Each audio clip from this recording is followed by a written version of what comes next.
Well, they are similar in nature in the fact that they're both trying to fund what's going on down at the border. They're for similar amounts, about $4.5 and $4.6 billion, but they differ in the specifics. The House one is very specific on exactly how and where that money would be spent. It wants to curb money going to some of the Trump administration agencies, and it wants to make sure that none of that money goes to funding the border wall. Instead, it says it wants that money to be used for humanitarian needs only.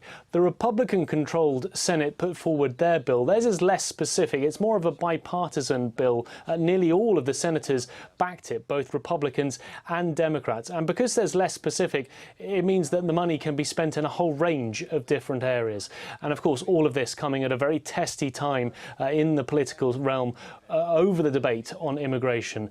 That picture of his father, the father and his daughter who drowned trying to cross the river, reports of terrible conditions at some of the migrant detention centres, and also neglected children who hadn't been given soap or toothpaste. All of that really not helping the situation between the two political parties who can't decide exactly how this money should be funded and where it should be spent. Somehow, the two sides need to reconcile their differences and create one single bill. The president has already suggested that he would veto the House bill. The Senate is likely now to pressurise their House colleagues to try and get them to sign on to the Senate bill, to agree to that, saying it's a more bipartisan bill and therefore more likely to find approval when it hits the president's desk. But there is a time limit. They're due to go on recess next week for a week, so they need to get it done before then if they can, because there are also reports that some of those border agencies that are looking after those detained migrants are beginning to run out of money. So there's definitely